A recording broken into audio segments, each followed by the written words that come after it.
Sejam muito bem-vindos i benvindas, sean muy bienvenidos i bienvenidas a aquesta nova sessió de mentoring d'aquest dilluns 24 de febrer del 2020.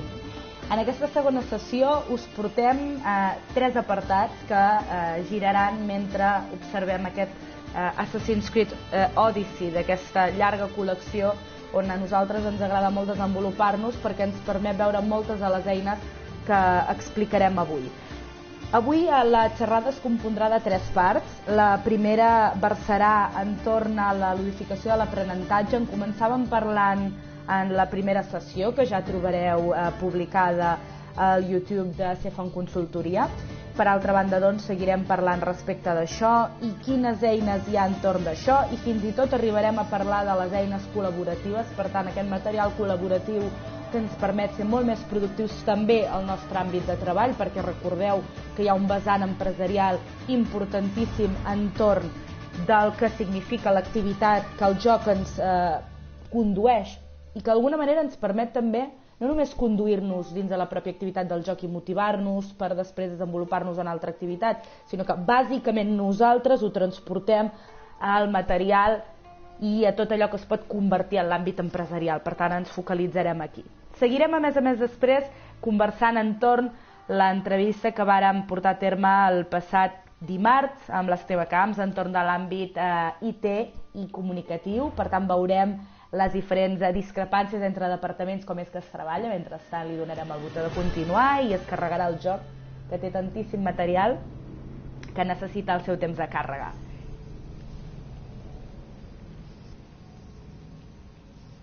I finalment també, com us deia, ho acabarem vinculant tot plegat amb aquest escenari col·laboratiu. M'agradaria començar parlant-vos del següent. Sabeu que Gabe Zigman comentava que en termes tàctics la gamificació pot ser entesa com l'ús d'elements als sistemes de jocs amb objectius mercantils. D'aquesta forma la gamificació està sent usada una mica per crear experiències que usen el poder dels videojocs en camps, com per exemple els de la salut, finances, governació, educació, etc.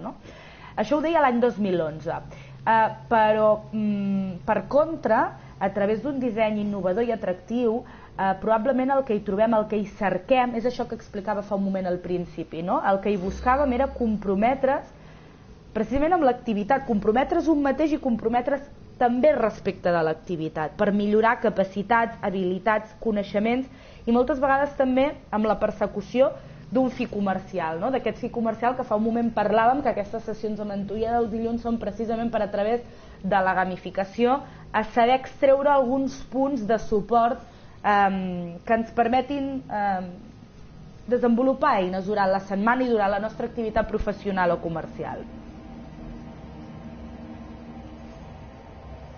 Veurem també quins elements de joc poden usar-se per motivar no només alumnes, sinó també a professionals, etc. I saludem aquest usuari que es troba en aquests moments amb nosaltres.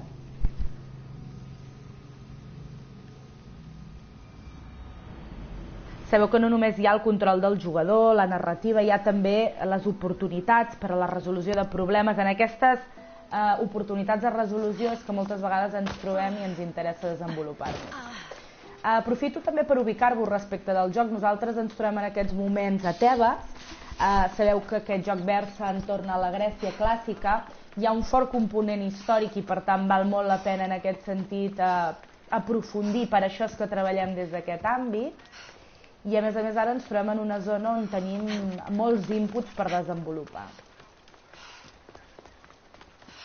Per tant, no ens porta aquí només, evidentment, ni per suposadíssim, el simple gust pel plaer, perquè és un dilluns, és horari professional també per aquesta consultora, sinó que bàsicament estem també aquí per traslladar-vos tots aquells trucs i aquelles qüestions.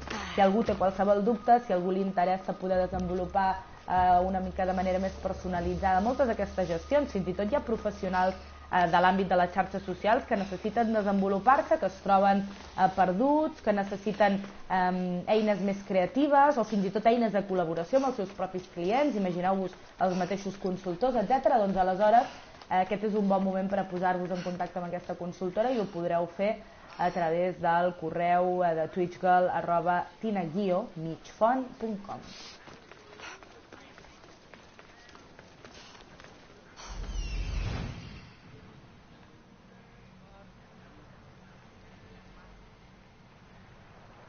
Fixeu-vos que ara estem fent un ullar d'àliga, no? Això, una mica traduït en el nostre dia a dia, seria perfectament el que s'entén com una exploració general, no? Donar una ullada és un dels primers ítems que vàrem parlar en l'entrevista amb Esteve Camps, com s'organitzava la jornada, de quina manera, com a vegades ens podem cremar, fixeu-vos, i mai millor dit, les metàfores de la vida, no? Bé, aquí sembla doncs, que tenim el nostre primer client d'avui. ¿Hay algo que necesites? Mi marido es soldado, un auténtico espartano. En casa yo toco la lira mientras él me cuenta sus batallas y me acaricia el... No todas las parejas funcionan. Estarás muy contenta. Quiero enviarle un... És un element claríssim també aquest, de com fins i tot a les relacions interpersonals en podem extreure grans metàfores del que és la vida, aquí en tenim una, no? Grans conclusions. Entonces, ¿debo entregarlo? Per cert, ahir conversava amb algú que em deia la traducció de Moraleja en català, interessant, ho anotem i després ho deixarem a la caixeta de comentaris, perquè a més també des d'aquí proporcionem contingut en català. Ho fem també en portuguès, en castellà, com sabeu. Jaire, nos vemos. Col·laborem també amb altres llengües, però principalment doncs, també fem això. Posarem de seguir aquest objectiu. Aquí podeu observar on bàsicament el poder era masculí, però també és molt interessant la visió d'aquest joc. Per què? Perquè ens proporciona no només també una visió de gènere, també en molts diferents sectors professionals, sinó que també ens dona un miratge de com funcionava la societat comercial, els grans precursors de l'intercanvi comercial, però a més no només això.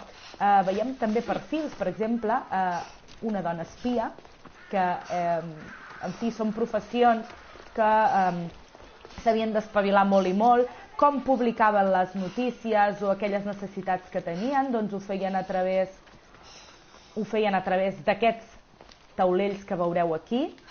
Interactuarem amb ell perquè ho pugueu veure, és a dir, per exemple, hi havia algú que publicava algo salvaje, el insensato de mi hermano ha muerto cazando lobos, busco a alguien que se encargue de cuidar de la zona y de su vida, és a dir, de su viuda. Moltes vegades direm, quina tonteria, no? Al final aquest joc es tracta una mica de complir objectius, no.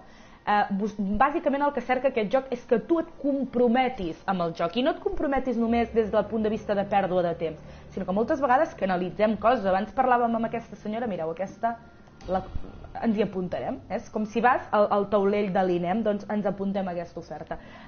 Certament la senyora abans parlava dels problemes que tenia amb el seu marit, és a dir, moltes vegades també quantes circumstàncies, i jo mateixa vaig adonar-me'n, molt abans ja de ser consultora pel meu compte, vaig descobrir l'enorme benefici que em proporcionava mental, psicològic, a nivell, no només a nivell... Jo no soc coach, no soc psicòleg, soc criminòleg, com sabeu alguns, soc consultora de màrqueting i comunicació des de fa gairebé aproximadament entre 10 i 12 anys, gairebé 15, però no ben bé encara. Vaig començar fent ràdio molt en els meus inicis i precisament una de les qüestions que em va meravellar va ser veure com es podia treballar i com es podien canalitzar tantíssimes coses del nostre dia a dia personal també a través d'imatges també tan dures com aquesta o a través de moltes altres qüestions que anem desenvolupant a partir del joc, no? He de dir que vaig començar amb un joc d'esport, amb el tennis, que també és un joc molt sanador,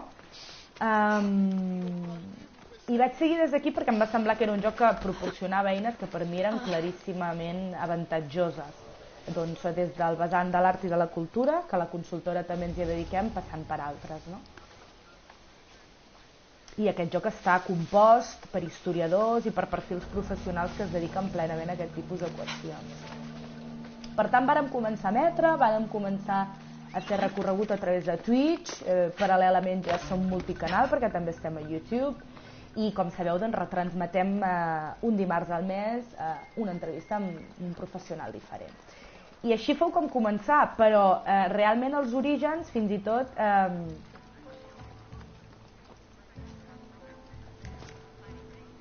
es remunten també una mica descobrint el mercat portuguès i com allà doncs, ja treballaven aquest tipus de plataforma, però ni tan sols vaig arribar a través d'un joc històric, que és el meu gust personal per altra banda, i que si algú altre té altres suggeriments, per suposadíssim, s'accepten.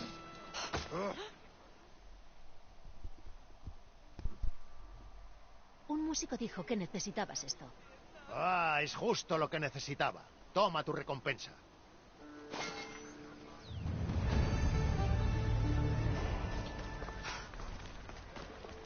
D'acord, tenim aquesta primera missió completa. Anem a la següent, bàsicament perquè entengueu, perquè tenim tanta informació en el mapa. La línia horitzontal del capdamunt és la línia històrica del temps. Normalment els objectius importants, aquells que tenim marcats, apareixen amb el senyal groc.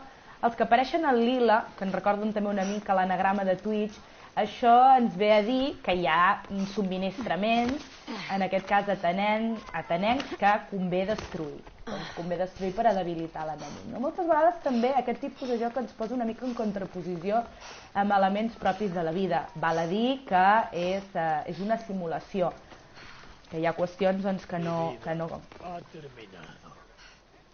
Lo único que Escoltem. hago es sufrir. Si averiguo más sobre tu afección, puede Hipòcrates és un metge.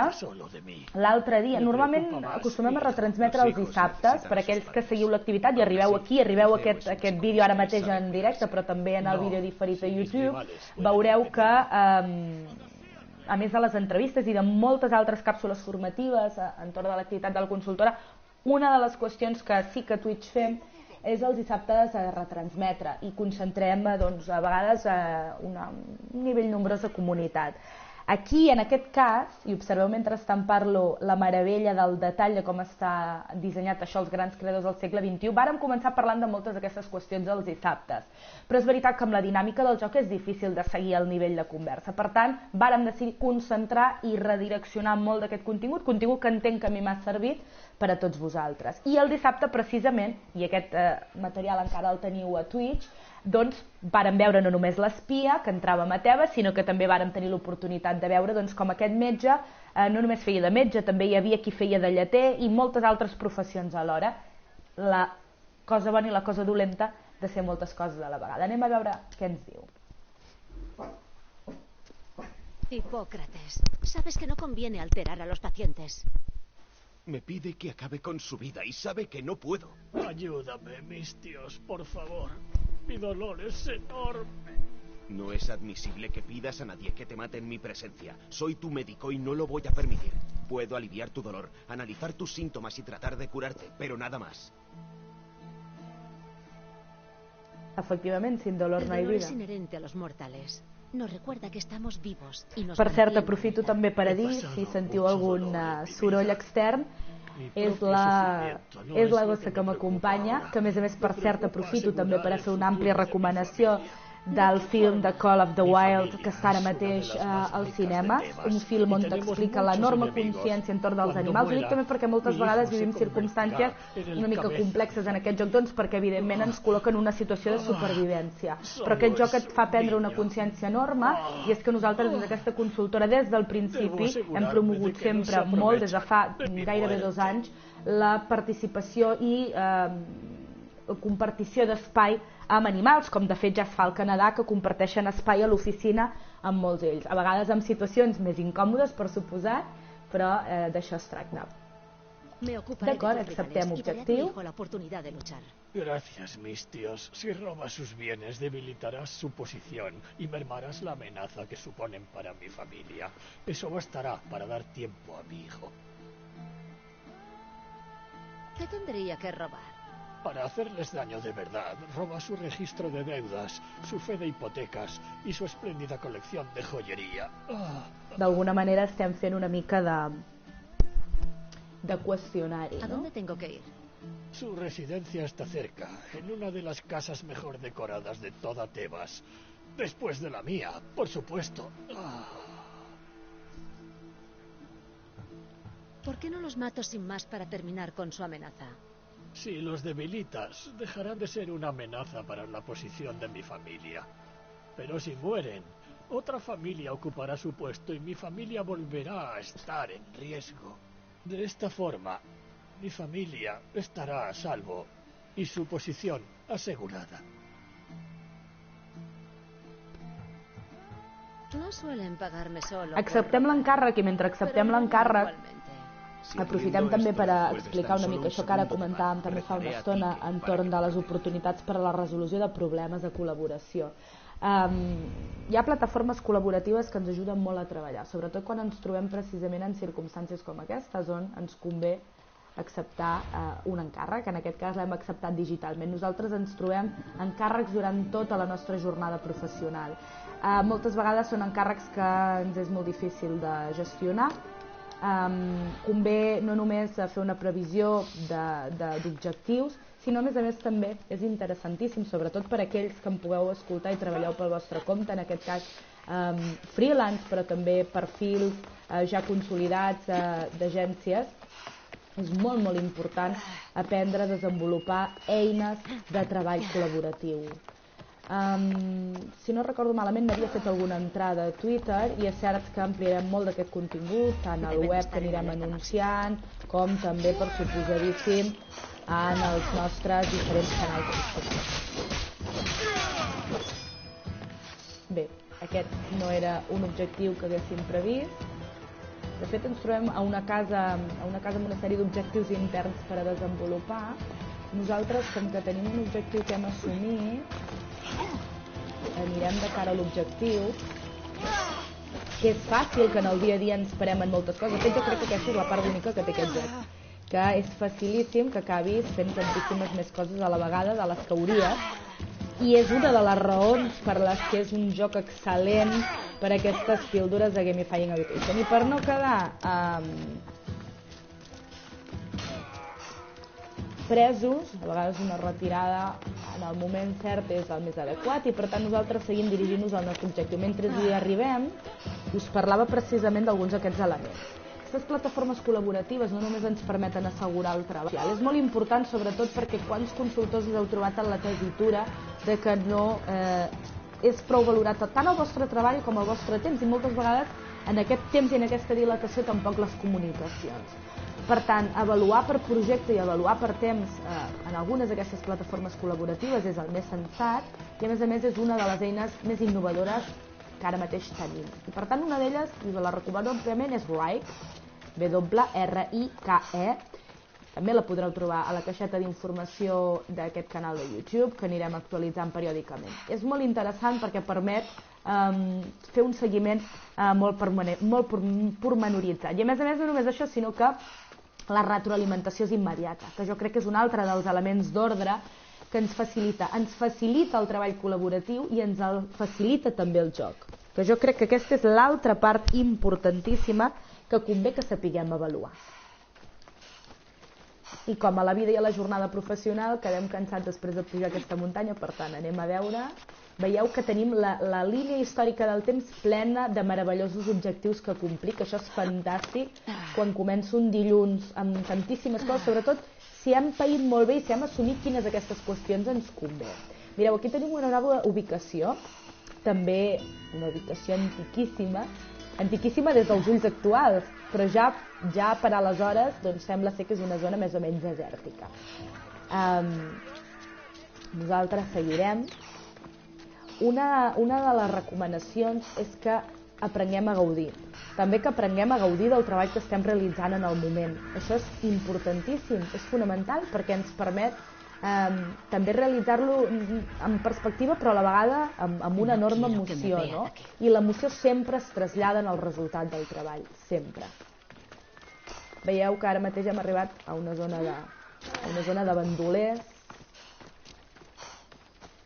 Hem parlat també que hi ha un component cultural i artístic important, per tant jo també us recomano que visiteu el compte Cultura fa cultura. És un compte que tracta sobre moltes autores i autors, en aquest cas catalans, reforçant aquest vessant cultural. I hem arribat al nostre objectiu, a més observeu l'escenari, el tipus d'acampament. En aquesta època la falta de connexió entre si també generava dinàmiques internes molt interessants. Suposo que tindrem oportunitat d'anar-ho veient i obrim conversa. Te he estado buscando. He visto tu mensaje. ¿Qué ha pasado? Oh, mi pobre hermano. Quería salir a cazar lobos, pero debería haberse limitado a cazar cabras. Y la pobre Nausicaa, su viuda. Tanto ella como los bebés van a necesitar alimentos. ¿Qué les hace falta? Yo les daré parte de la carne que he cazado. Pero alguien tendrá que matar a esos lobos.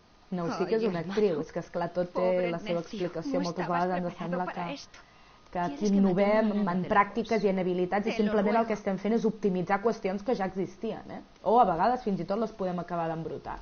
Soy la persona idónea. Bien, encantada. Déjamelo a mí. Aquest ve a ser una espècie d'aprenentatge a través de desafiament creixent, que jo crec que és una de les qüestions més interessants i que per això jo recomano. De fet, sabeu que hi ha moltes empreses, i ho vàrem parlar en l'entrevista amb Esteve Camps el passat dimarts, hi ha moltes empreses que tenen espai, sobretot empreses molt pròximes ja a l'àmbit tecnològic, que per fer una espècie de trencament del que és la feina habiliten sales de joc, i aquestes sales de joc el que els hi permet precisament és poder millorar el seu rendiment, perquè a través d'aquest rendiment ells poden jugar, trenquen una mica la dinàmica de treball, tot i que no la trenquen del tot, fixeu-vos-hi, perquè el fil no deixa de ser argumentalment tecnològic, però ja canviem d'escenari i anem a jugar però no estem jugant, perquè en el fons estem produint, és una altra manera de produir i és una altra manera que sobretot a l'empresari, no a l'empresari entès de manera tradicional, sinó el de més o menys sempre, aquestes són les escenes que us comentava que són tan simulades, almenys pel que fa a nosaltres, perquè sabeu que fa un moment ho parlàvem, tenim a la gosseta que ens acompanya a la consultora, per tant, no és una escena agradable per nosaltres, però són escenes que lamentablement el joc ens fa viure perquè són escenes de supervivència i per tant intentem no recrear-nos-hi, simplement a complir amb l'objectiu i que si fins i tot hi ha elements que es poguessin aminorar, segurament jo us hi proposaria amb els Naughty Dog i amb els Ubisoft, que són fonamentalment les empreses que estan concentrant més activitats de producció de videojoc. Després també hi ha productores alternatives, hi ha altres...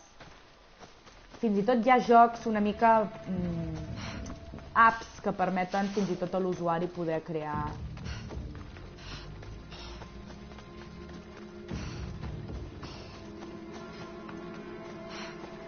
No és fàcil també que un dilluns al matí hagin passat 3 usuaris per aquí, per tant agraïda als que han tingut un moment per a passar-s'hi i si en algun moment determinat hi ha qualsevol dubte, fins i tot lingüístic, perquè entenc que no és la llengua que impera en termes comunicatius de Twitch, estaré encantada de respondre i atendre en la llengua pertinent. Veo que has vuelto. ¿Ya han muerto? Me he ocupado de ellos, de todos. Aquest control que ens permet el joc, aquest control de jugador que s'anomena, normalment també es trasllada de manera molt productiva a la vida real. És a dir, quan nosaltres veiem que tenim escenes o escenaris dominats, com és el cas, i mireu quin escenari més meravellós si no som privilegiats un dilluns a veure això, doncs això d'alguna manera també et gestiona i t'autoregula, i és molt interessant l'efecte que genera, que probablement fins i tot es podria dir que és certament psicosomàtic, però que té, estic convençuda, propietats absolutament permeables. Aquí també tenim un altre escenari, sembla ser que estan en una conversa, no tenim cap necessitat d'entrar-hi perquè tampoc no ens hi estan reclamant res.